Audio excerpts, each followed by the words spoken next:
Welcome back. Rammohan Rao గారు, అలాగే రష్యాతో అమెరికా కూడా వాణిజ్యం చేస్తోంది. మరి రష్యా చమురు కొనొద్దని భారత్కు చెప్పడం ట్రంప్ ద్వంద్వ వైఖరి కిందకే వస్తుంది కదా, దీన్ని ఎలా చూడాలంటారు? ఖచ్చితంగా మార్క్ రూబిన్ అదే కూడా ప్రస్తావించారు.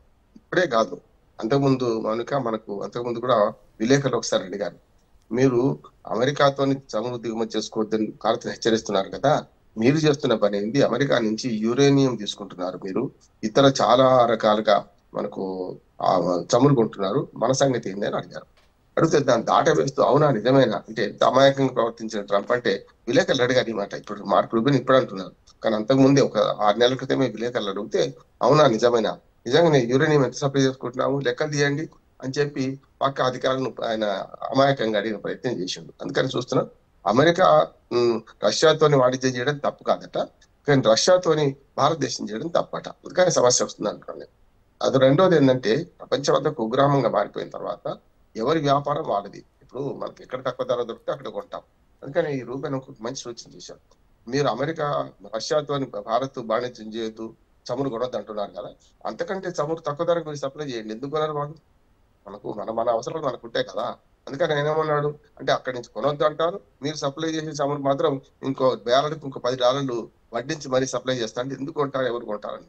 అందుకని ఇప్పుడు జరిగింది ఏంటంటే రష్యాలో ఉన్న చమురు కంపెనీల ఉత్పత్తుల మీద చాలా పెద్ద ఎత్తున ఆంక్షలు విధించింది అమెరికా.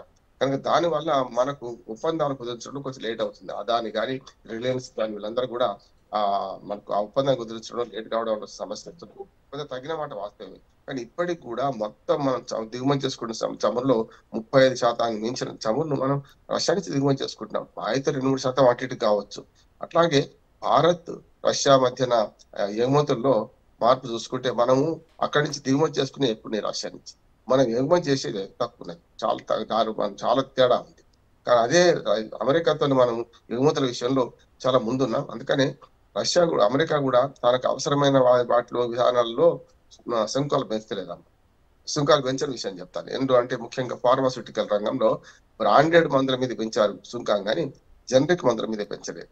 నిజంగా వాళ్ళు తల కింద తపస్సులు చేసినా రేపు పొద్దున జనరిక్ మందులను కానీ వాళ్ళు తయారు చేసుకోలేరు, బ్రాండెడ్ అక్కడ చేసుకుంటున్నారు పోయిద్దాం. అందుకని మందుల ముఖ్యంగా ఫార్మాస్యూటికల్ రంగంలో అమెరికా స్వయం సమృద్ధి కాకపోవడానికి ఎందుకంటే వాళ్ళకి శక్తి లేక కాదు, కానీ పర్యావరణ నిబంధనల రీత్యా అక్కడ అమెరికాలో ఒక ఫార్మాస్యూటికల్ కంపెనీ పెట్టాలంటే విషం పోసినట్టే కనుక పర్యావరణం ఒప్పుకోదు, అక్కడ చట్టాలు ఒప్పుకున్నా కూడా కనీసం 2-3 ఏళ్ళు పడుతుంది వాళ్ళు కనుక ఉత్పత్తులు స్వయంగా తయారు చేసుకోవడానికి. కానీ మన దగ్గర నుంచి ఇప్పుడు చారణ కోడికి బారణ మసాలా వాళ్ళు పెట్టారు కదా, మన దగ్గర నుంచి రూపాయికి పారాసిటమాల్ గోళీ ఇవాళ సప్లై అవుతుంది అనుకోండి, వాళ్ళు తయారు చేస్తే వాటి నిబంధనల మేరకు 2 రూపాయలు దాటుతుంది. అంటే ఎవరైనా అక్కడ కొంటారా? అందుకని ఏమంటుంది అంటే వాళ్ళకి అవసరమైన రంగాల్లో ఇప్పటికీ మన ఎగుమతుల మీద ఎలాంటి ఆంక్షలు విధిస్తలేరు. దానికి ఇది ఒకటి మంచి ఉదాహరణ. రెండోది ఏమవుతుందంటే కొంతమంది నష్టమైంది. మనకు రొయ్యల విషయంలో మన ఉభయ గోదావరి జిల్లాలు బాగా నష్టపోయింది. కానీ అతి త్వరలో తెలుసుకుంది ఏంటంటే రొయ్యల రేటు సుంకాలు పెంచిన వాళ్ళు పెరిగితే ఏం చేశారు, నాణ్యమైన రొయ్యలు మనవే కనుక ఇక్కడ కొనక తప్పలేదు అంటున్నాడు. ఎప్పుడు కూడా నా ఇంటికి వస్తే ఏం చేస్తావు, మీ ఇంటికి వస్తే ఏమి ఇస్తావు అనే ధోరణి అమెరికా ఇవాళ కదా ఏ అధ్యక్షుడైనా. కాకపోతే బహిరంగంగా మాంసం తినేవాడు భూమికలు మేళ్ళ వేసుకున్నట్టు ట్రంప్ మాట్లాడుతున్నాడు. అందుకని మనకు బ్లాక్ అండ్ వైట్ లో ట్రంప్ కనపడుతుంటాడు. మిగతా పాలకులు మనకు అట్లా కనపడలేదు. వాళ్ళు డిప్లొమాట్ గా వాళ్ళు వ్యూహంతో వ్యవహరించారు కనుక మనకు అంత శత్రువులు అనిపించలే. కానీ ఈయన బాహాటంగా చెప్తున్నాను శత్రువు అనిపిస్తున్నాడు. కానీ ఆయన చర్యలు తాను ఎక్కిన కొమ్మని నరుక్కునే పరిస్థితి ఉంటుంది అంటున్నాడు. ట్రంప్ చేసే చర్యలు ఏమైందంటే ఎక్కిన కొమ్మని నరుక్కునే పరిస్థితి. అందుకని అందరు సలహా చెప్పినా కూడా వింటలేడు, సీతయ్య ఎవరు చెప్పినా వినడు అన్నట్టు మనకు ఎలాన్ మస్క్ చెప్పిండు. జిఓడి ఆయన కోసం సృష్టించిన వ్యవస్థను రద్దు చేయాల్సి వచ్చింది కదా. రెండోది మనకు రామస్వామి చాలా మంచి మిత్రుడు మన ట్రంప్కి, ఆయన చెప్పిన మాట వినలేదు. ఇప్పుడు ఇవాళ మనకు రూబిన్ చెప్పిన మాటలు వింటలేడు. అంతకుముందు మనకు ఇప్పుడు పెంటగాను సలహాదారు ఈయన, కానీ అంతకుముందు చెప్పిన గతంలో సలహాదారుల మాటలు వినలేదు. ఆయన దగ్గర పనిచేసిన వాళ్ళే, ఆయన మనస్తత్వం కనుక్కున్న వాళ్ళే ఇవాళ మీరు భారత్ తోని శత్రుత్వం తెచ్చుకోవడం వల్ల మన నష్టం అవుతుంది, రేపు ఆర్థిక శక్తిగా ఎదుగుతున్నది. ఒకనాడు ఉన్న ఏమంటారు దాన్ని 2 ధృవాల ప్రపంచం కాస్త ఇవాళ భిన్న ధృవాల ప్రపంచం అయింది. బ్రిక్స్ దేశాలు బలపడుతున్నాయి, సార్క్ దేశాలు బలపడుతున్నాయి, G20 దేశాలు బలపడుతున్నాయి. కేవలం మరి G7 దేశాలతో మీరు ఏం చేయలేరు. G7 దేశాలకు కూడా మన భారతదేశాన్ని పిలవక తప్పని పరిస్థితి వస్తుంది వాళ్ళకి. అందుకని ఎదుగుతున్న ఆర్థిక వ్యవస్థగా మూడో స్థానానికి అతి త్వరలో 10 ఏళ్లలో ఖచ్చితంగా ఒక 4-5 ఏళ్లలో మూడో స్థానానికి చేరుకుంటాం మనం. అట్లాగే రక్షణ రంగంలో కూడా అప్పుడు మనకు రష్యాతో ఒప్పందం కుదిరింది కనుక మనకు మూడో స్థానానికి అది కూడా రక్షణ రంగంలో కూడా మనం ఆయుధాల పరంగా 4వ స్థానంలో ఉన్న ప్రపంచంలో చేస్తున్నాం. కనుక ఇప్పుడు ఏం చేస్తుందంటే అమెరికా డైరెక్ట్ గా తలపడకుండా మొన్నే చూసాం పుతిన్ మన దేశానికి వచ్చినప్పుడు 3 దేశాలు ఫ్రాన్స్, జర్మనీ, మనకు బ్రిటన్ వాళ్ళతోని ఓ దుర్మార్గమైన వ్యాసాన్ని రాయించింది ఇక్కడ. అందుకని మనం రాయబారులను పిలిపించి మరీ నిరసన వ్యక్తం చేశాం. ఇటువంటి ప్రొపగండా మీరు చేయొద్దు. 2019లో జరిగిన దాన్ని ముందుకు పెట్టి మొన్నటికి మొన్న జరిగినట్టుగా చూపించారు, మీరు తప్పు. అంటే ఫైల్ ఫోటో పెట్టి ఇప్పుడు బదనాం ఎట్లా చేస్తారో ఇట్లా ఫైల్ ఆర్టికల్ తీసుకొచ్చి ముందర పెట్టారు. సమస్య లేదని మనం నిరసన వ్యక్తం చేసినాం. వాళ్ళు అమెరికా రాయబారులను పిలిపించి మరీ చెప్పారు. ఎందుకంటే ఇప్పుడు అమెరికా డైరెక్ట్ దిగకుండా యూరోపియన్ దేశాలతో మనం దాడి చేస్తుంది. యూరోపియన్ దేశాలకు బుద్ధి ఉండాలి. ఏంటంటే వాళ్ళు యూరో కరెన్సీ నాశనం చేసింది అమెరికా అధ్యక్షుడు కాదా? అమెరికా కదా. గతంలో 2016 నుంచి 2020 దాకా 21 దాకా ఈ మహానుభావుడు ఉన్నాడు కదా.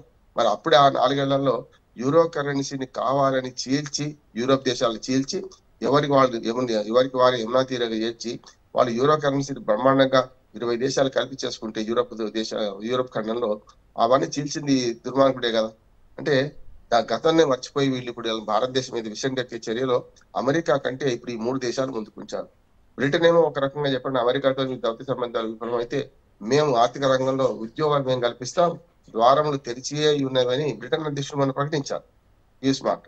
మరి అప్పుడు ఇటువంటి దుర్మార్గమైన ఆర్టికల్స్ ప్రమోట్ చేసి ఇట్లా చేస్తే నష్టం వాళ్ళకే అవుతుంది కదా. అందుకని నేను ఆలోచిస్తుంటే ఎదుగుతున్న ఆర్థిక వ్యవస్థగా ముఖ్యంగా యువ భారతం మనది నవభారతం నిర్మించే క్రమంలో స్కిల్స్ ఉన్నాయి. ఈ స్కిల్స్ కు వాడుకోక తప్పదు అమెరికా. ఒక మాట చెప్తాను ఇంకా మనకు. ఇంకోటి ఏంటంటే మనకు మొన్నటిదాకా వీసాల విషయంలో కూడా చాలా తేడా చూపించారు. ఎవరు నష్టపోయిండ్రు? చెరువు మీద అడిగితే ఎవరు నష్టపోతారు? అదే జరిగింది. మొన్నటిదాకా యూనివర్సిటీల్లో అడ్మిషన్స్ విషయంలో విద్యార్థి వీసాల విషయంలో చాలా దుర్మార్గంగా ప్రవర్తించింది. ఏమైందంటే 35% అడ్మిషన్స్ తక్కువైనాయట. మన 2024-25 మన లెక్కలు చూస్తే 35% అడ్మిషన్స్ తక్కువయ్యాయి. దానివల్ల ఏమైంది? పెద్ద పెద్ద హార్వర్డ్ యూనివర్సిటీ లాంటి యూనివర్సిటీల్లో ఆర్థికంగా వాళ్ళు నష్టపోతున్నారు. లేకపోతే భారతీయుల విద్యార్థుల ఫీజుల మీద బతుకుతున్నారు వాళ్ళు. పోయింది కదా. అట్లెందుకు మనకి H1B వీసాలు ఆ విషయంలో కూడా ఇప్పుడు అనుభవానికి వస్తే తత్వం బోధపడ్డది. గురజాడ అప్పారావు గారి కన్యాశుల్కంలో అన్నట్టు ఏమైందంటే ఇప్పుడు ఏదైతే మనం H1B వీసాల మీద కష్టపడితే ఆఖరికి వెనక్కి తీసుకోవాల్సి వచ్చింది కదా. ₹1,00,000 ప్రతి సంవత్సరం అన్నారు, $1,00,000 ప్రతి సంవత్సరం అన్నారు. తర్వాత మెల్లమెల్లగా ఏమైంది? కాదు ఒకేసారి అన్నారు. ఒకేసారి నువ్వు ఇప్పుడు మళ్ళీ నైపుణ్యాభివృద్ధి మనం చేసుకోకుండా భారతదేశం నుంచి నైపుణ్య వలసలను ఆపితే స్కిల్ మనకు ఆపితే మనం నష్టపోతాం. భారతదేశం దగ్గర నైపుణ్యం ఉన్నది, అవి తక్కువ జీతంతో మనం పనిచేస్తున్నాం మన దగ్గర. కనుక మనం ఖచ్చితంగా మనం ప్రోత్సహించాల్సిందే, మనం రప్పించాల్సిందే అనుకుంటూ ట్రంప్ తనకు తానే రెక్టిఫై చేసుకున్నాడు. మనం నైపుణ్యాభివృద్ధి పెంచుకోవాలి, అప్పటిదాకా వాళ్ళు ఆహ్వానించవలసిందే అన్నాడు. అంటే ఏమైంది? తత్వం బోధపడ్డది కదా. ఈ 2 రంగాలు చూసుకోవచ్చు, H1B వీసాలు అట్లానే మనకు విద్యార్థి వీసాల విషయంలో తప్పు చేసిన ఆయన ఒప్పుకున్నాడు. అంతకన్నా ఏం కావాలి మనకు? అంటే వాళ్ళకి అనుభవం వచ్చేదాకా మనం నష్టపరుస్తున్నారు. అయినా ఏ నష్టం కాదు. మన దేశంలో అమెరికా కంటే గొప్ప పరిస్థితులు ఉన్నాయి. అమెరికా నుంచి వచ్చిన వాళ్ళు కొంచెం అడ్జస్ట్ చేసుకుంటే ఆ నైపుణ్యాన్ని మన దగ్గరనే వినియోగిస్తే 2047 విజన్ 2047 ఉంది కదా ఇండియా.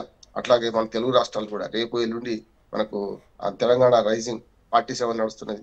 అట్లాగే మొన్నటిదాకా గ్లోబల్ సమ్మిట్ విశాఖపట్నంలో జరిగింది. అంటే ఏదైనా మన దేశానికి వచ్చి కొంచెం ఆర్థికంగా మనకు అక్కడి జీతాలు లభించకపోయినా కూడా మన దగ్గర చేస్తే ఈ స్కిల్స్ ని కనుక సరిగ్గా ఉపయోగించుకుంటే మన దేశానికి ఆర్థిక వృద్ధి అవుతుంది. అట్లాగే వలసలు సహజం. అక్కడి నుంచి ఇక్కడికి అక్కడికైనా కూడా వలసలను ఆపితే అమెరికాకే నష్టం. అదిలే వలస దేశం. అది 250 సంవత్సరాల పురాతన ప్రజాస్వామ్య దేశం. ఇలా ప్రజాస్వామ్యం లేదు, తొక్కలేదు, తోలు లేదు, నా ఇష్టమైన పని చేస్తా అని ఆయన ఏంటంటే ప్రజల్ని హెచ్చరిస్తున్నాడు, ప్రపంచ దేశాలను హెచ్చరిస్తున్నాడు. ఇది ఎంతో కాలం సాగదు. అతి త్వరలో తన తప్పు తెలుసుకుంటారనుకుంటున్నాను. వచ్చే సంవత్సరం త్వరని వేరేగా ఉంటుంది ప్రభుత్వం నేను